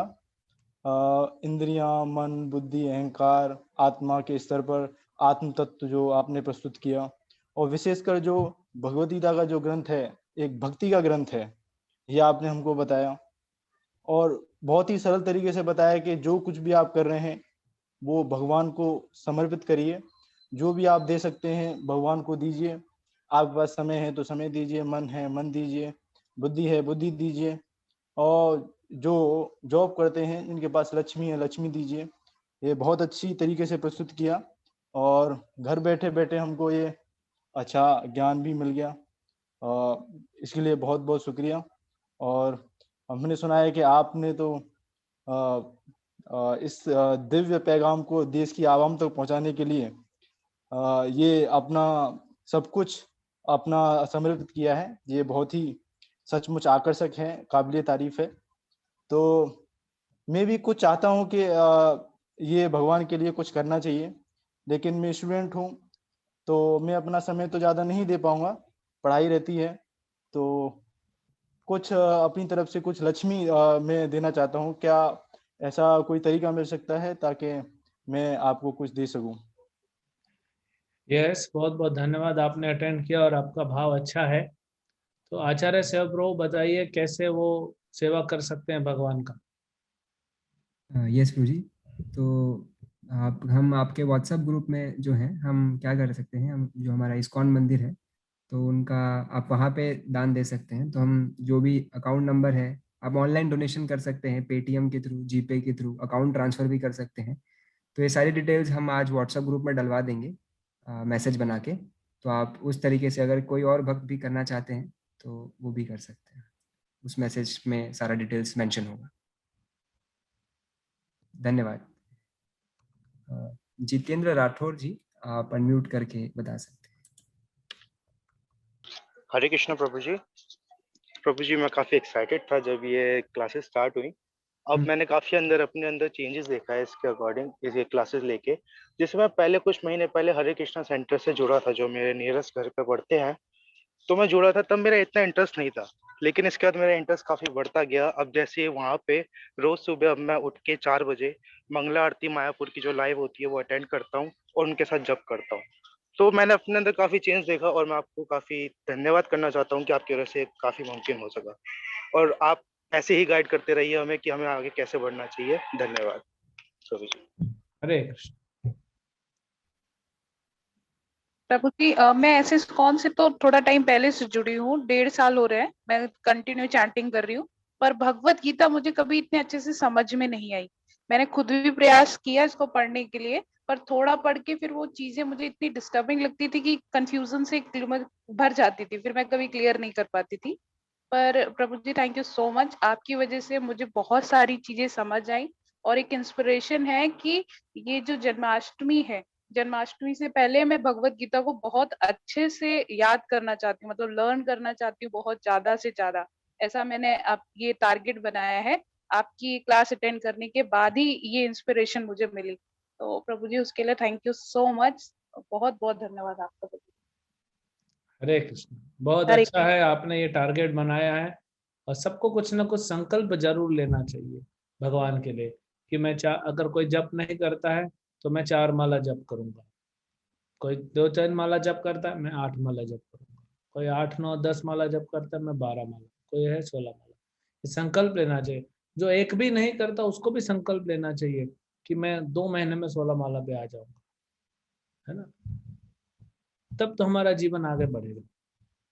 और हमें रोज भगवत गीता कम से कम 1 घंटा पढ़ना चाहिए। अभी तो लॉकडाउन है, 2-3 घंटा पढ़ लो, जितना करना है भक्ति कर लो, बाद में पता नहीं ऊपर नीचे हो सकता है, अभी ज्यादा करके रख लो। वैसे तो बहुत जन्मों का पेंडिंग है, तो जितना ज्यादा भी करेंगे उतना अच्छा है। तो कुछ संकल्प, सबको संकल्प लेना चाहिए, है ना, कि हम ये करेंगे, हम प्रचार करेंगे, हम लोगों को जोड़ेंगे, हम इतना जप करेंगे, इतना हम भगवत गीता लेक्चर सुनेंगे, इतना हम भगवत गीता पढ़ेंगे। ऐसे कुछ संकल्प लेना चाहिए। नेक्स्ट। हरे कृष्णा प्रभु जी, दंडवत प्रणाम। प्रभु जी, सबसे पहले तो मैं आपका सहृदय से धन्यवाद करना चाहता हूँ कि प्रभु जी आपके माध्यम से मतलब भगवत गीता को इतने अच्छे से समझने का मौका मिला। और प्रभु जी, वैसे मैंने लास्ट टाइम भी भगवत गीता सुनी थी, पर दूसरे भक्त थे, वो थे इस्कॉन के ही। और मैं भगवान की ये कृपा भी मानता हूँ अपने ऊपर कि मैं खुद एक इस्कॉन का डिवोटी हूँ, जिसमें भगवान ने हमें भगवत गीता में बताया है कि हमें जितने भी भगवान ने भगवत गीता में नियम दिए हैं, हमें अपने जीवन उन नियमों पर बिताना चाहिए। और आपकी क्लास अटेंड करके मुझे बहुत ही अच्छा लगा। और मैंने पहले भी आपको एक मैसेज किया था इसी ग्रुप में, धन्यवाद बोला था, लेकिन आज मुझे बोलने का मौका मिला है। तो प्रभु जी, बहुत बहुत आपका धन्यवाद है। ऐसे ही आप हमें मार्गदर्शन देते रहें। और मैंने ये संकल्प भी लिया है प्रभु जी की अब हम मतलब हम करते थे ऐसा, लेकिन कभी कभी करते थे, लेकिन अब हम हर संडे जो है प्रचार किया करेंगे, कुछ लोग मिलकर प्रचार में लगा करेंगे। तो हरे कृष्ण प्रभु जी, आप अपना आशीर्वाद देना हमें। बहुत अच्छा संकल्प लिया आपने प्रचार करने का। भगवान चैतन्य महाप्रभु प्रभुपाद जी बड़े प्रसन्न होते हैं जब प्रचार आगे बढ़ता है तो। बहुत अच्छा। हरे कृष्ण। गौरी गुप्ता माता जी चैट बॉक्स में कह रहे हैं, Hare Krishna Prabhu ji, thanks a lot for giving us this Bhagavad Gita knowledge in 18 days. It means me and my husband totally motivated in bhakti. Thanks प्रभु जी, हरे कृष्णा. हरे कृष्ण. केशव प्रभु कह रहे हैं, हरे कृष्णा प्रभु जी, आपका कोटि कोटि धन्यवाद. मेरे लाइफ में मैं भी बहुत चेंज आया है. मैंने ऑनियन और गार्लिक छोड़ दिया है और भोग लगाना चालू कर दिया है. आपका लेक्चर बहुत ही अच्छा लगता है. बहुत बहुत धन्यवाद. हरे कृष्णा. रितु कामरा माता जी कह रहे हैं, थैंक यू सो मच. आपने हमें घर पे बैठे गीता ज्ञान मिला. मैं पहले माला जाप नहीं करती थी, पर अब मैंने एक बार जाप करना स्टार्ट कर दिया है. धन्यवाद. बहुत अच्छा है. हरे कृष्ण. अंजना माता जी, आप अनम्यूट करके प्रश्न पूछ सकते हैं. Hare Krishna Prabhu ji. Hare Krishna. Prabhu ji, thank you very very very much. मैं ये 18 दिन से क्लास सुन रही हूँ and this period has been like a very turning point in my life. मतलब पहले हर चीजों को लेके कभी इसको ब्लेम कर दिया, कभी उसको ब्लेम कर दिया, सिचुएशन को लेके या जो लाइफ में हुआ है या किसी भी चीज को लेके. तो एक चीज तो ये बहुत क्लियर हो गई कि सब हमारे कर्मों का ही फल है, चाहे पिछले जन्म हो या जितने भी जन्म हो. तो वो माइंड में जो कुछ ना कुछ जो अनवांटेड चलता रहता था वो सबसे पहले सॉल्व हो गया. एंड आई थिंक वो वही सबसे ज्यादा जरूरी है, क्योंकि हम खुद क्या कर रहे हैं वो हम कभी नहीं सोचते. हम हमेशा दूसरे को ब्लेम करते रहते हैं किसी भी चीज को लेके. We just see the one side of the game. तो ये एक मेरे लिए टर्निंग पॉइंट रहा और मैंने भी प्रचार के लिए ऑलरेडी कुछ बातें शुरू कर दी हैं और इसमें मैं और भी जो डिवोटीज हैं तो उनसे मैं बात करके इसके लिए मैं और क्या कर सकती हूँ ये मैं जरूर करूंगी. और ये सबको ब्लेम करना जो बंद कर दिया ना तो मन एकदम शांत हो गया है. सो नाउ आई नो मेरी जो विजन है, फोकस है, वो बहुत क्लियर हो गया है प्रभु ji. Thank you very much Prabhu ji. हरे कृष्णा.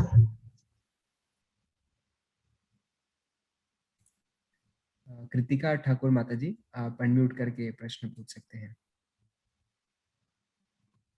हरे कृष्णा प्रभु जी. हरे कृष्ण. मैं रोज गीता भी पढ़ती हूँ और एलईडी पे फैमिली सारी देखती है और मैं चैंटिंग भी करती हूँ और रोज भगवद गीता भी पढ़ती हूँ. मैं आपको श्लोक सुनाऊं? सुनाइए. यदा यदा हि धर्मस्य ग्लानिर्भवति भरति भारत अभ्युत्थानं धर्मस्य तदा आत्माराम सृजन अहम. हे भारतवंशी, जब भी और जहाँ भी धर्म का पतन होने लगता है और अधर्म की प्रधानता होने लगती है तब तब मैं अपना अवतार लेता हूँ. पांचजन्य हरिष्केशो देवदंतम धनम पौंड्रदमो महाशंखम भीम कर्मा ब्रिकोदरम. भगवान कृष्ण ने अपना पांचजन्य शंख बजाया. अर्जुन ने देवदत्त संग अति भोजी अति मानवीय कार्य करने वाले भीम ने पौंड्र नामक भयानक शंख बजाया. हमें भी बहुत अच्छा लगा है. बहुत अच्छा सुना है आपने. कितना उम्र है आपका? 7 ईयर. 7 इयर्स. बहुत अच्छा है. 7 इयर्स में आप कितना माला जप करते हैं रोज? 2 माला. बहुत अच्छा. धीरे धीरे करके 7 पे आ जाइए. 7 इयर्स 7 माला. ओके प्रभु जी. है ना. हरे कृष्ण. हरे कृष्णा. हरे कृष्णा प्रभु जी. प्रभु जी थैंक यू कि आपने ये भगवत गीता का अच्छे से समझाया, क्योंकि मैं इसके पहले भगवत गीता पढ़ी थी लेकिन समझ में नहीं आया. और दूसरा मैंने इस्कॉन जो चारकोप है यहाँ पे कांदिवली में, उसमें मैं जुड़ी हूँ. तो मैं वहां पे हर रोज भगवत गीता नहीं होता है क्लास, तो मेरा वहां पे वो नहीं होता था, लेकिन बाकी सब मेरा काफी अच्छा हुआ वहां से. 16 माला का, फिर कांदा लहसुन छोड़ना, ये सब हुआ.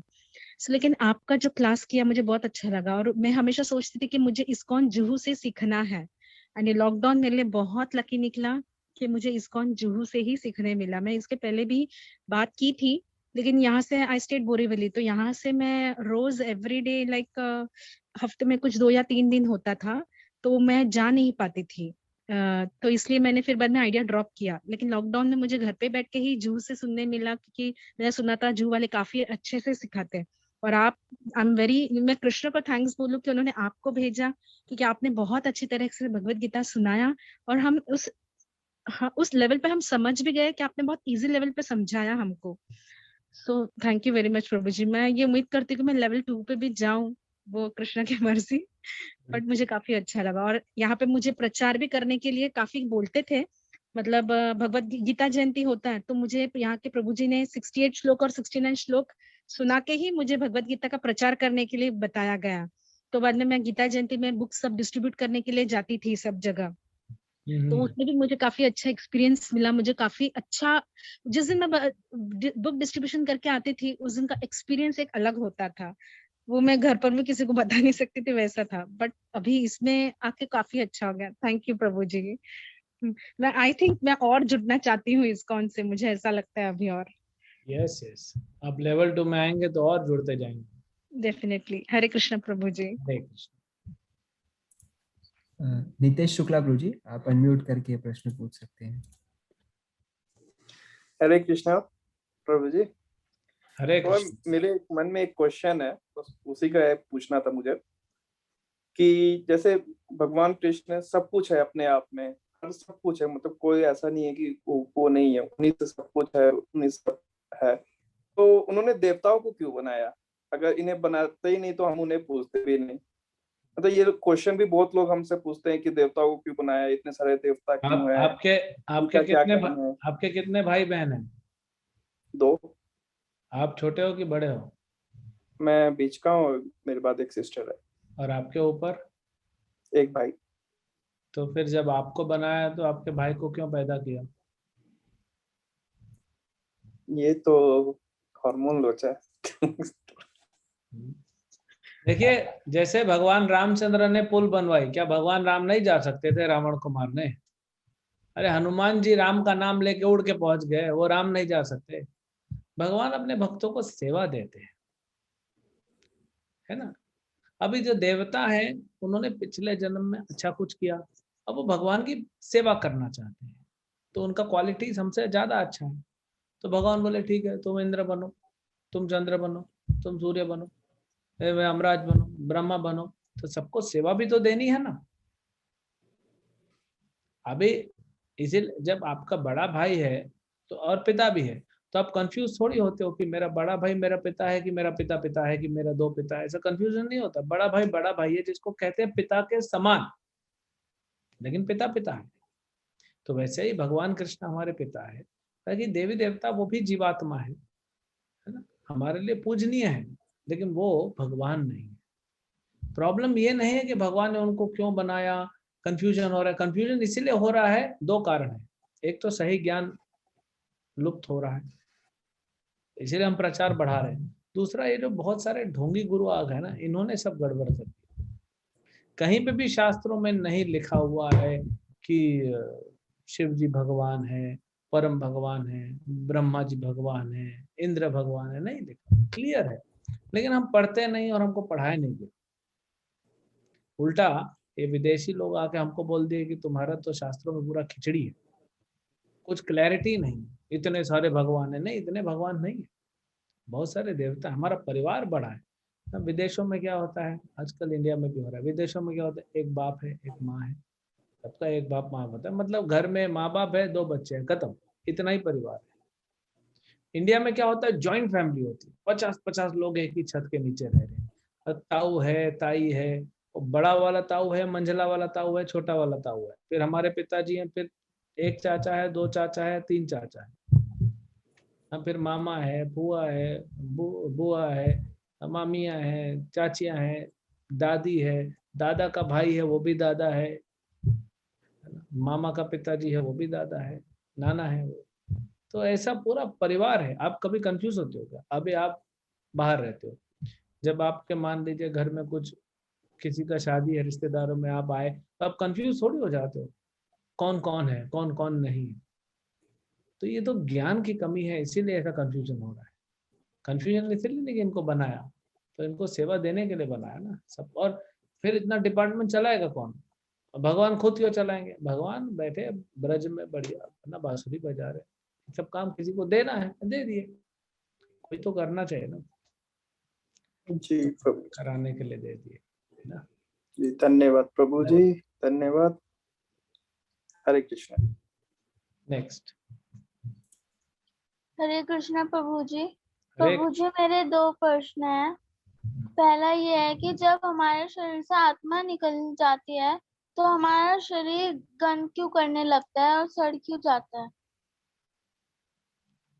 क्योंकि शरीर तो ऐसे ही डेड बॉडी है, इसमें कुछ है नहीं।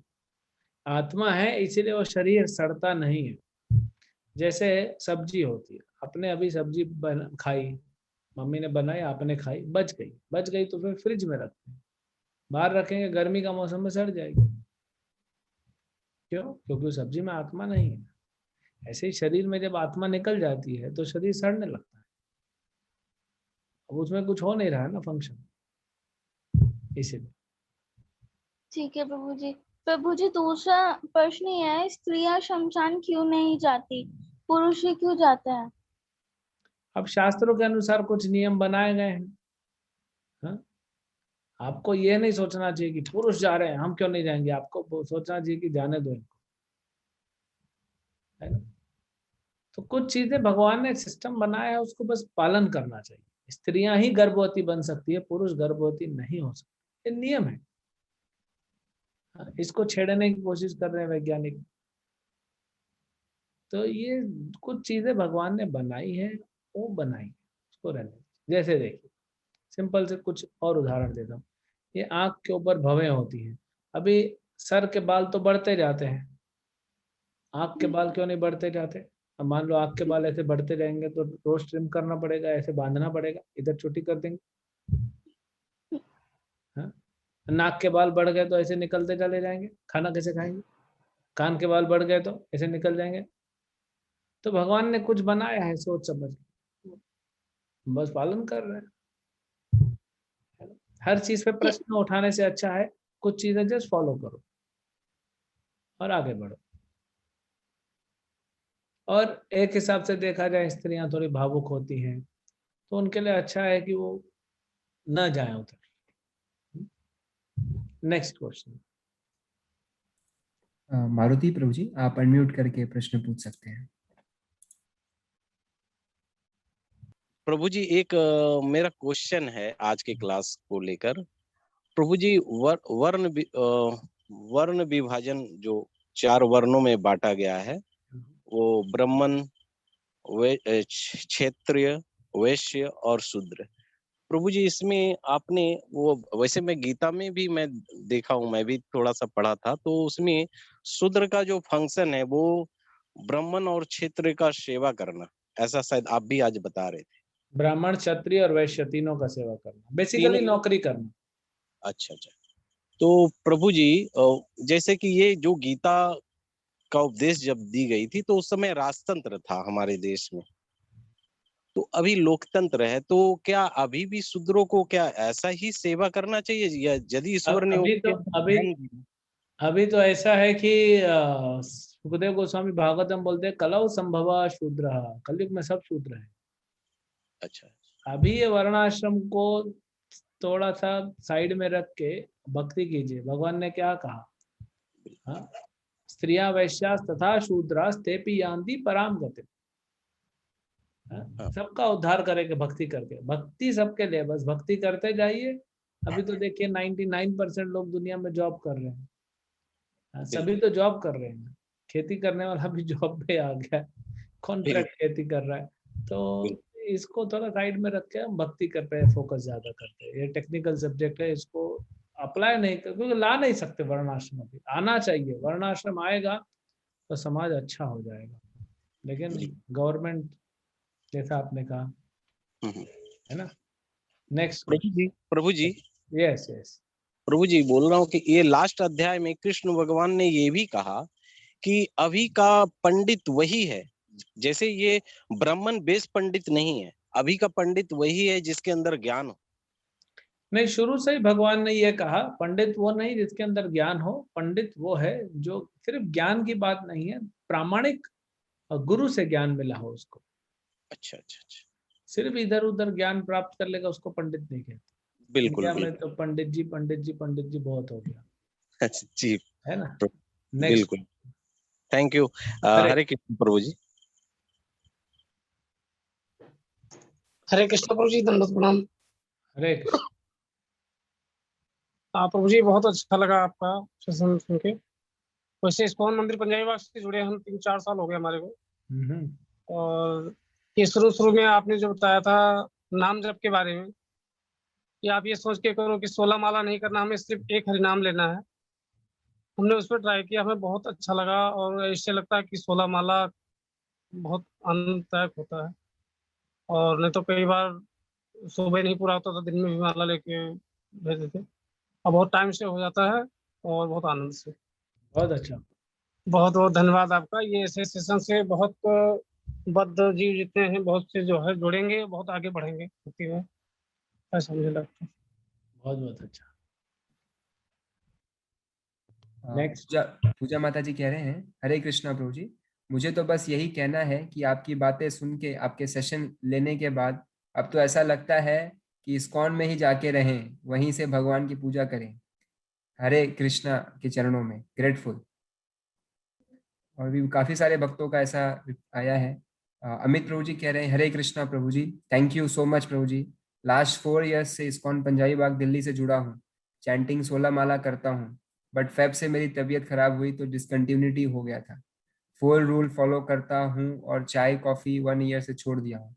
पूरा 18 डेज तो नहीं अटेंड कर पाया, बट जो सेशन अटेंड किया वो काफी अच्छा रहा। Thank you so much Prabhu जी। ठीक है, तो अभी यहाँ रोकते हैं हम। हरे कृष्ण। श्रील प्रभुपाद की जय। श्रीमद् भगवद गीता की जय।